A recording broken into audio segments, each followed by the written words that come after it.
இன்றைக்கி நான் உங்ககிட்ட ஷேர் பண்ணுற கண்டென்ட் என்னென்னு பார்த்தீங்கன்னா, ஃபஸ்ட்டு நம்ம வந்து உயிர், அந்த உயிர் அப்படின்னா எப்படி இருக்கும்? இப்போது நம்ம சூரியன் அப்படின்னா இந்த நம்ம நேரில் பார்க்குறோம், ஃபோட்டோவில் பார்க்குறோம். யாராவது சொல்லும்போது சூரியன் அப்படின்னு சொன்னோடனே நமக்கு அந்த பிக்சர் ஞாபகத்துக்கு வருது. அதே மாதிரி உயிர் அப்படின்னு சொன்னோடனே இப்போ நான் உங்கள்கிட்ட உயிர்னு சொல்கிறேன். உங்களுக்கு உயிர் அந்த பிக்சர் ஞாபகத்துக்கு வருதா? இல்லை. ஆனால் உயிர் உயிர் பேசுகிறோம். உயிர் தான் எல்லாம், உயிர் தான் நம்மளை காக்குது. உயிர் போச்சுன்னா நம்ம உடலில் உயிர் போச்சுன்னா நம்ம இறந்து போயிடுவோம். ஆனால் அந்த உயிர் எப்படி இருக்குங்கிறத அது ஒரு வரைபடமாக இப்படி தான் இருக்குன்னு ஒரு ஃபோட்டோலையோ இல்லை யாராவது காமிச்சு தான் அப்படின்னு சொல்கிறதுக்காரி இல்லை. ஆனால் தத்துவமாக சொல்கிறாங்க, இப்படி தான் இருக்குது. இப்போது காற்று வந்து ஒரு இடத்துல அடைச்சி வைக்கும்போது வெளியே விட்டால் காற்று வருது. ஆனால் அந்த காற்று எப்படி இருந்துச்சு, அந்த உருவம் எப்படி இருந்துச்சுன்னு சொல்ல முடியாது இல்லையா? அது மாதிரி தான் இந்த உயிரும். நம்ம ஆன்மா எப்படி இருந்துச்சு அப்படின்னு உணர முடியுது.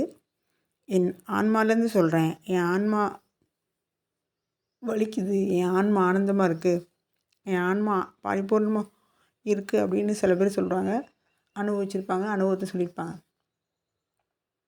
அப்போது அந்த அனுபவங்கிறது வந்து என்னென்னா ஒரு உணர்வாக தான் இருக்குது.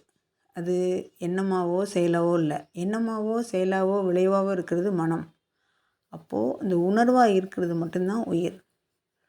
அந்த உயிர் தான் பஞ்சபூதங்களில் மனம், பஞ்சபூதங்களால் சேர்ந்த ஒரு மனத்துக்கும் உயிருக்கும் உள்ள கனெக்ஷனில் நம்மக்கிட்ட வந்து இருமைத்தன்மையில் இருக்குது. ஆண் பெண் தன்மை மாதிரி, இரவு பகல் மாதிரி, வெப்பம் குளிர்ச்சி மாதிரி, வெள்ளை கருப்பு மாதிரி, ஒளி இருள் மாதிரி, இந்த மாதிரி இருமைத்தன்மையில் இருக்குது. இந்த இருமை இரண்டு இருந்தால் மட்டும்தான் இங்கே சமநிலைன்னு ஒன்று இருக்கும். அதான் சிவசக்தி அப்படின்னு சொல்கிறாங்க, அர்த்தநாரின்னு சொல்கிறாங்க. அப்போ அந்த உயிர் எப்படி இருக்குது அப்படின்னா, அப்போ அர்த்தநாரி மாதிரி தான் இருக்கா அப்படின்னா, ரெண்டும் இருக்குது. ஒன்றுக்குள்ளே ஒன்று இருக்குது, தனியாகவும் இருக்குது, ரெண்டுக்குள்ளே சேர்ந்துருக்கு. அந்த இஞ்ஞான் அப்படிங்கிற ஒரு சைனீஸில் ஒரு டூயல் தத்துவத்தில் ஒரு சிம்பிள் கொடுத்துருப்பாங்க இல்லையா? ஒரு ரவுண்டுக்குள்ளே ஒரு ஆஃப் சர்க்கிள் இப்படி போயிருக்கோம் இல்லையா? பிளாக் ஒயிட்னு வச்சுக்கோங்களேன். ஒயிட்டுக்குள்ளே பிளாக் இருக்கும், பிளாக்குள்ளே ஒயிட் இருக்கும். அந்த மாதிரி படத்தில் ரெண்டுமே கலந்தாக இருக்கும். தனித்தனியாக இருக்கும், சேம் டைமில் சேர்ந்துருக்கும். அது எப்படி சொல்கிறதுக்கு எனக்கு தெரிஞ்ச ஒரு எக்ஸாம்பிள் சொல்கிறேன்னா, ஆண் பெண் 2 பேர் இருக்காங்க இல்லையா? அந்த 2 பேரும் சேர்ந்து ஒரு குழந்தை உருவாகுறாங்க இல்லையா? அது மாதிரின்னு வச்சுக்கோங்களேன். இந்த மாதிரி ஒன்று தனித்தனியாக இருந்துச்சு. ஆண் தனியாக இருந்தது, பெண் தனியாக இருந்தது. ஆண் பெண் ரெண்டும் இணைந்து மூன்றாவதாக ஒன்று உருவாச்சு இல்லையா? அது மாதிரி தான் எல்லாம் இங்கே விளைவும் வந்துக்கிட்டே இருக்குது. அப்போ அந்த உயிர் முதல்ல ஒரு உயிர் துளியாக ஒன்றா இருந்தது. அப்படியே பெரிய இந்த நம்ம என்ன சொல்லுவோம், அது மைட்டாசிஸ் மியாசிஸ் செல் பிரிதல் நம்ம படிச்சிருப்போம் இல்லையா? அதாவது செல் கொள்கைகளில் செல்லை வந்து அந்த அந்த பாடத்தில் படிக்கும்போது செல் பிரிதல் படிச்சிருப்போம். ஒரு செல் இன்னொரு செல்லாக பிரிஞ்சு போகும்போது அதே மாதிரி தான் எப்படி வந்து செல் பிரிஞ்சு போய் கடைசியில் பார்த்தா எண்ணற்ற செல் வந்தாலும் கடைசியில் இருக்கிற செல் முழுமையாக தான் இருக்கும். அது மாதிரி தான் இங்கே ஒரு அணுலேருந்து போன அணுக்கள்லேருந்து உருவான ஒரு அணுவிலேருந்து உருவான அணுக்கூட்டத்துலேருந்து உருவான இருக்க ஆன்மா வந்து அப்படி அந்த அணுவை, அந்த ஜீவனை, அந்த உயிரை பிரிச்சுக்கிட்டே போனால் நமக்கு என்ன இருக்குன்னா கடைசியில் ஒரு முழுமையான ஒரு ஜீவன் தான் இருக்கும், ஒரு முழுமையான உயிர் தான் இருக்கும். ஒவ்வொரு ஆன்மாக்குள்ளேயும் ஆயிரக்கணக்கான லட்சக்கணக்கான ஆன்மாக்கள் இருக்குது. இப்போ எனக்குள்ளே தான் நீங்கள் இருக்கீங்க, உங்களுக்குள்ளே தான் நான் இருக்கேன். இது வந்து உண்மை. ஆனால் நம்மளால் விளக்க முடியல. ஆனால் இதுதான் உண்மை. ஒரு உண்மையாக பார்த்தவங்க மட்டும்தான் அந்த அந்த உணர்வாக அனுபவமாக அணுந்திருப்பாங்க. ஆனால் மற்றவங்கள்ட்ட எக்ஸ்பிளைன் பண்ண முடியாது. அது எப்படி எக்ஸ்பிளைன் பண்ணலான்னா, நான் திரும்ப சொன்ன மாதிரி தான், நீங்கள் அந்த அனுபவத்தை எடுத்தால் மட்டும்தான் ஆக முடியும். ஃபார் எக்ஸாம்பிள், இந்த ஒன்னஸ் அப்படிங்கிற தன்மை வந்து எனக்குள்ளே நிகழ்ந்த போது ஒரு பயிற்சி காலத்தில் இதை வந்து என்னை அனுபவமாக உணர்ந்தேன். அது எப்படிங்கிறத நான் சொல்ல முயற்சி பண்ணுறேன். என்னால் எவ்வளோ விளக்க முடியுமோ அவ்வளோ விளக்க முயற்சி பண்ணுறேன். அந்த வகையில் அந்த பயிற்சி காலத்தில் வந்து பயிற்சி கொடுத்துட்ருக்கோம். எப்படி கொடுத்துட்ருக்கோம்? அவங்க அவங்க வந்து சில பயிற்சிகள் கொடுக்குறாங்க. அந்த பயிற்சியில் வந்து எல்லாத்துக்கும் ஒரு மூலமாக ஆதாரமாக இருக்கிற எல்லாமே அந்த மூச்சு பயிற்சியை கவனிக்கிறது தான்.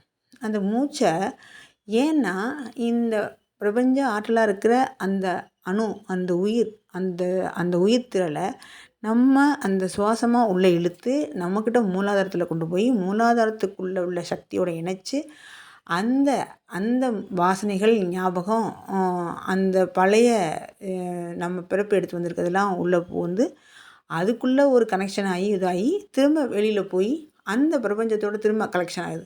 ஸோ அந்த ஹையர் சோலோடையும் கனெக்ஷன் ஆகுது, இங்கேயும் கனெக்ஷன் ஆகுது. அதாவது இந்த பிரபஞ்சத்தோடு இருக்கிற நான்கிற தன்மை பெருசாக வியாபித்து விரிஞ்சிருக்குல்ல, அதோடையும் கனெக்ட் ஆகுது.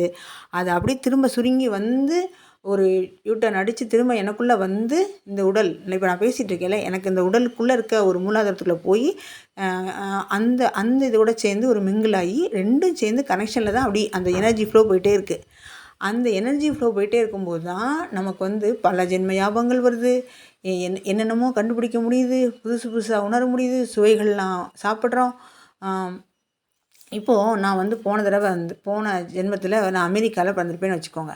அமெரிக்காவில் அப்போ வந்து என்னென்னா இப்போ இருக்க மாதிரி இருந்திருக்கணும்னு வாய்ப்பு இல்லை. இதை விட பிரம்மாண்டமாக இருந்திருக்கலாம், இதை விட கேவலமாக இருந்திருக்கலாம், இதை விட எதுவுமே இல்லாமல் இருந்திருக்கலாம். இங்கே இந்த பூமியில் இப்போ நம்ம பேசிகிட்டு இருக்க பூமியில் இப்போ இருக்கிறத விட வேறு மாதிரி இருந்திருக்கலாம்.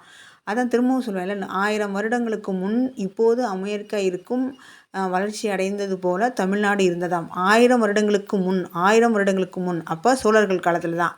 அப்போ சேர சோழர்கள் காலத்திலேயே நம்ம வந்து இவ்வளோ பிரம்மாண்டமாக இருந்திருக்கோங்கிறது உண்மை. அப்போ அதுக்கு முன்னாடி நம்ம எப்படி இருந்தோங்கிறதுக்கெல்லாம் வரலாறு இதை விட நம்ம போய் பார்த்து சொல்ல முடியும். நம்ம அந்த காலத்துக்கே போகிறோம். எப்படி போகிறோம்? நம்ம அந்த காலத்தில் தான் இருந்தோம்.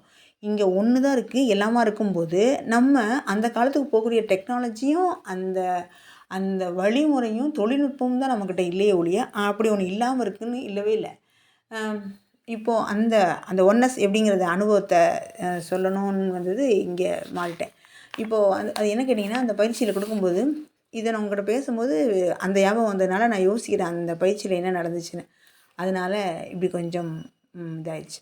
அப்போ பார்த்திங்கன்னா அந்த பயிற்சி ஓடிட்டே இருக்குது. அந்த மூச்சை கவனிக்கிறது மட்டும்தான் பயிற்சி.